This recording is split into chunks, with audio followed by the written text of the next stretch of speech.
I'm going to show you how to install PHP on your Windows computer so that you can develop PHP websites. It's very easy because of a tool called XAMPP. And to get XAMPP, you need to download a file and unzip it. So I'm going to show you how to get a free unzip program. Just Google for download 7-zip. It's called 7-zip. And although you may already have a zip program, this is one with a lot more features and it's free. It's one of my favorite little tools. So click on download. On this page, you'll get a little pop-up which allows you to save a file. It'll be downloaded. We got the MSI file. Let's go ahead and right-click, open it. And next, accept all the terms. Next, install. And there's nothing more to it. Now we can go get XAMPP. XAMPP is at the website www.apachefriends.org, not .com. And when you're there, since we're installing it on Windows, I'm going to click on XAMPP and then go down to XAMPP for Windows. And you'll see the download for XAMPP. You can read what exactly you're getting in XAMPP. This is everything you need to develop PHP websites. And you'll notice here the version of the website 5.3. That's the newest version as of today. And you just need to click on the download link. You want to get the zip archive right here. And when the window pops up, go ahead and save the file. And that will download for a while. You can also get something called XAMPP Lite, which is much smaller if you have size limitations or if you don't want it to always start up when you start your computer up. But I always download this version of XAMPP because it allows you to install it as a service, and then when you turn on your computer, the Apache server is running, and you're always ready to go to run your PHP websites. So now XAMPP is almost downloaded.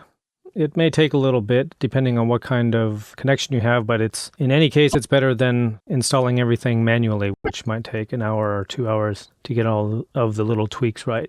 XAMPP does it all for you in one nice install.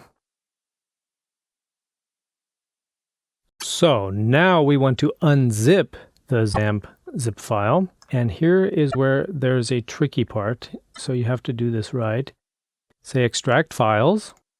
Then just type C:\\.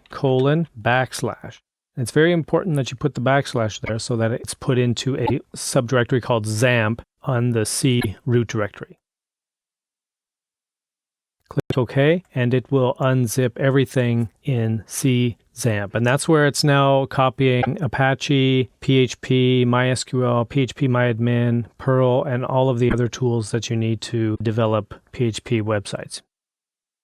You don't need to worry about all of the details and everything that it's installing. I'll show you just what you have to do to get PHP running on your computer. And basically the download and the unzip and the install, if you have a fast connection, you can be up and running on a new computer with PHP development within 5 minutes. XAMPP is a very nice tool. Before XAMPP, you had to install everything manually, and that sometimes took an hour to 2 hours if you did everything right. If you didn't, maybe a couple of days until you got all of the little configurations right. So even though XAMPP is very large and takes a while to unzip and download, it, in the end, saves a lot of time for PHP developers. So we have now unzipped everything. And now if you just go to C, you will see a folder there called XAMPP. You now want to double-click on the XAMPP directory and look for a setup XAMPP bat file. Go ahead and double-click that and answer all of the questions. Should I add shortcuts to the Start menu desktop? Yes. Should I proceed? Yes. Your choice is, should I make a portable XAMPP without drive letters? No. Just answer all of the default answers and you should be all right. XAMPP is ready to use. That's very good news. Press return. I have set the time zone in PHP INI to Europe, Paris. That's fine. It should be different for everybody depending on where you live. And now what you want to do is do choice number 1, start XAMPP control panel. And you will see in your lower right corner of your screen this panel.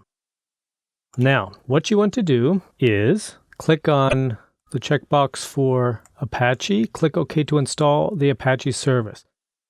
This means that it will start up when you boot Windows so that Apache and MySQL will always be there.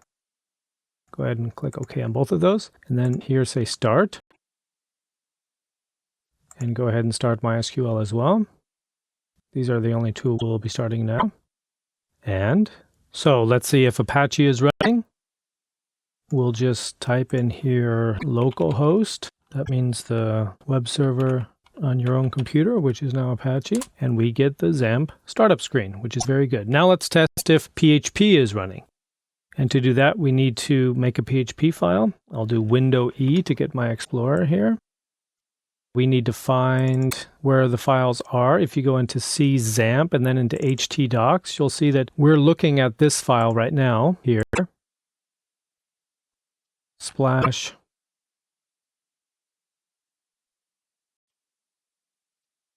Actually, we're looking at this file here, splash, right here, because it's in XAMPP. So what we're going to do is go back here, make a file, new text file, call it test. PHP, enter, yes, and we'll just edit it in Notepad, and we'll write our PHP file. Always put the PHP at the top there, and we'll do print hello world, the time is now, and we'll do a dynamic time so we can see that PHP is actually working, and we have a dynamic page. This is hours, minutes, and seconds. So we'll save it, Control S. And now this is called test PHP. It's in XAMPP htdocs. So htdocs is where that maps to localhost. We'll type test PHP and we see that the page is dynamic. I'm pressing F5 and the time is changing.